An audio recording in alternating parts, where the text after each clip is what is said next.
Na zona do euro, as coisas não têm sido diferentes, como mostram esses gráficos, extraídos do site do Banco Central Europeu, ECB. Olha o aprofundamento do déficit da relação dívida.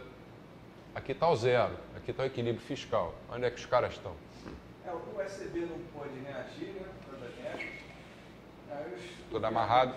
Os governos locais sentaram por lugar para contrabalançar a crise. Como falou o André, não foi aqui no curso, foi na palestra que ele deu aqui no mestrado. Governos como o de Portugal, por exemplo, quando criaram o euro, de repente acharam que estavam com uma moeda forte, que era lastreada tipo num marco alemão. Agora a minha moeda é o euro, vou gastar. Aí teve a crise e terminou de descambar tudo, né? Foi justamente em 2008 e tal, começaram a gastar Loucamente. E pelo andar da carruagem vão continuar fazendo isso. Relação dívida interna PIB na Europa. 85%. Olha exatamente o ano que teve a inflexão, 2008. 15 em ação. Gente, uma família não pode viver permanentemente gastando mais do que ela ganha. Se o sujeito fizer isso, ele vai começar a ficar mal visto, até pelos vizinhos, o síndico do prédio. Pô, esse cara não paga o condomínio, paga sempre atrasado. Quando você chegar perto, assim, as pessoas vão fugir de vocês. Ainda esse cara já vem pedir dinheiro emprestado. Quais as alternativas que essa família tem? A primeira é tentar cortar gastos. Vamos cortar aí a assinatura do jornal, cortar a internet. Para que ter internet em 3/4? Enfim, tentar cortar gastos. Segunda, tentar aumentar a receita. Vamos fazer hora extra, vamos fazer um curso para tentar ganhar mais. A terceira é tomar dinheiro emprestado. Só tem essas três. Uma empresa que está há anos e anos também operando no vermelho, só vai ter essas alternativas. Cortar custos, né? Cortar gastos, demitir pessoas, sei lá, deixar a luz mais tempo apagada, medidas para cortar gastos. É aí que entra, talvez, a contabilidade, né? Porque aí a contabilidade vai dar exatamente a mensuração do que você deve fazer. Ajuda, mas tem que ter disposição. Sem dúvida. Agora, o método da partida dobrada, ela ajuda muito, porque ela mostra diretamente o que deve ser cortado. Porque para cada fonte de aplicação existe uma fonte de origem, né? Então, aí fica muito mais fácil você trabalhar essa coisa. O problema é explicar isso aos políticos. Então, a primeira medida dessa família é cortar gastos. A segunda é dessa empresa, é tentar aumentar a sua receita. Vamos mudar a política de vendas, vamos tentar vender mais, E a terceira é se endividar. Agora vamos para o governo. Professor, também falando em política, o calote sempre tem que ser considerado. Ainda tem essa. A empresa não tem alternativa de entrar em concordata. A família nem isso. Pode ir lá no cheque especial negociar. Pô, fica um ano aí pagando em não sei quantas vezes, não me cobra juros. Mas vai estar numa situação ruim. E o governo? O governo, quando está numa situação dessa, quais as alternativas dele?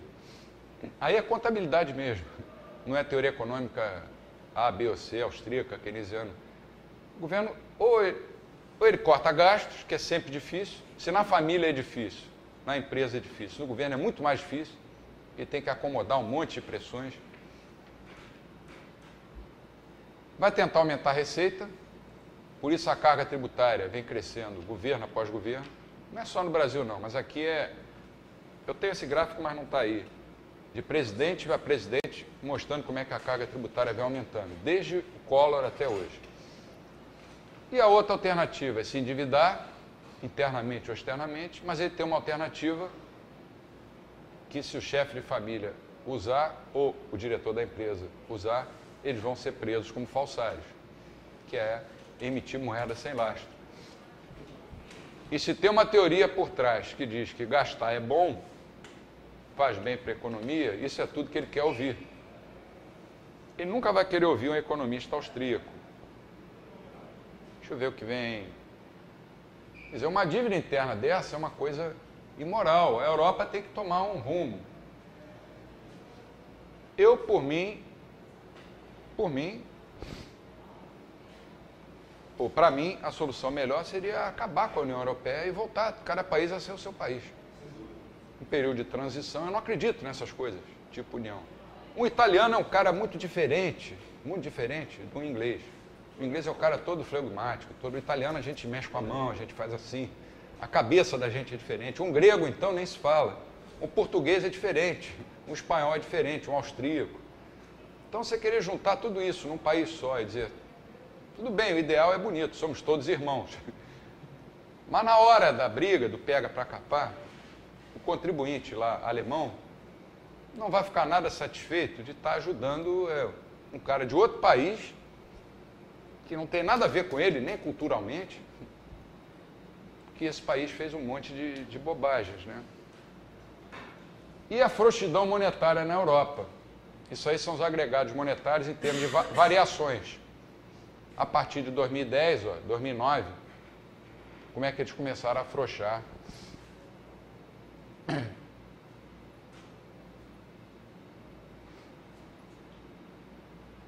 E o desemprego continua resistente ali, em torno de 10% ao velho paradigma keynesiano monetarista. Enquanto nos Estados Unidos e na Europa os bancos centrais manipulavam as taxas de juros, na China o governo centralizado manipulava a taxa de câmbio. Olha o desenho ali, parece a Pedra da Gávea. Você vê como é que o mundo enlouqueceu. Modelo exportador chinês, precisa de câmbio desvalorizado, políticas industriais, os caras se entupindo de títulos americanos. Os Estados Unidos continuam enviando dólares ao exterior em ritmo acelerado e os BCs continuam acumulando. As reservas mundiais, mais de 90% são em dólares, já superam 10 trilhões. Isso foi em que dia? Isso deve ter um mês e pouco. 10 trilhões, 226 milhões. Os maiores detentores de títulos do governo americano. Não sei se dá para enxergar aí.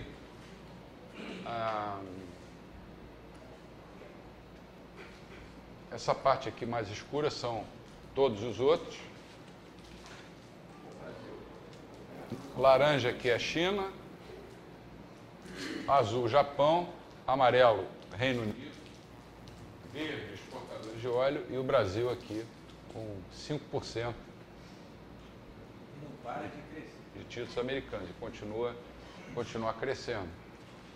Porque ainda há confiança de que o governo americano vai honrar os pagamentos.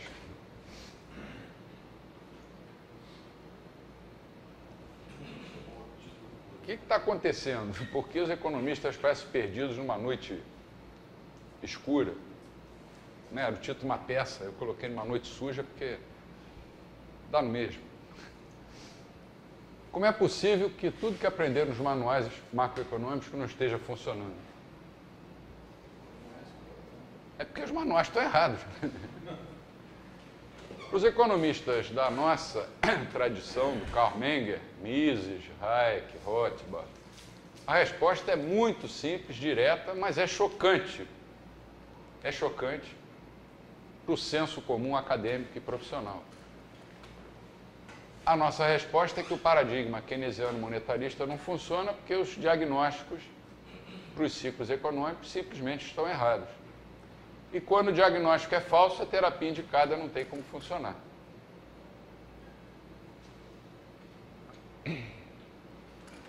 Na verdade, nós estamos lidando com algo que transcende a economia. Essa é uma avaliação minha. Escrevi um artigo, saiu no Mises sobre isso. O que está acontecendo é a falência múltipla da social-democracia, que foi prevista por Mises, Hayek, né? Mises lá desde os anos 20, por Hayek, principalmente no caminho da servidão, e no Law, Legislation and Liberty, e outros austríacos, quando eles mostraram que os sistemas mistos entre capitalismo e socialismo têm consistências internas fatais que no longo prazo inviabilizam esses sistemas. A Europa, depois da Segunda Guerra, tendeu toda para a social-democracia, tanto os governos ditos de direita como de esquerda. Os de direita eram social-democracias, vamos dizer, mais brandas. Os de esquerda, como o Zapatero na Espanha, mais social-democratas mesmo. E os Estados Unidos também.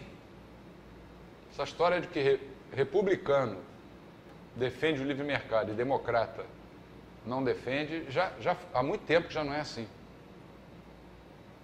No Brasil nem se fala. No Brasil nem se fala. Qual partido, dentre os que nós temos no Brasil, em que nós aqui poderíamos confiar? Nós, com o pensamento nosso, austríaco. Né? Nós vamos votar alguns que não têm registro ainda, e que para conseguir esse registro vão ter que lutar muito. E, para mim, o que está acontecendo é que a social-democracia está nos estertores finais. O longo prazo chegou. O longo prazo chegou, embora o Keynes acreditasse que no longo prazo todos estaríamos mortos. Ele está.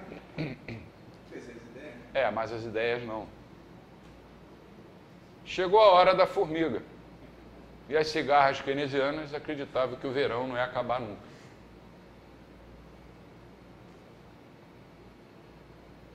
Esse é um economista keynesiano e esse é uma economista austríaca. Existem umas 3 ou 4 espalhadas pelo mundo, economistas austríacas, mulheres. Por sinal, competentíssimas. E aí chegou o garçom, quando o cara olhou para a conta,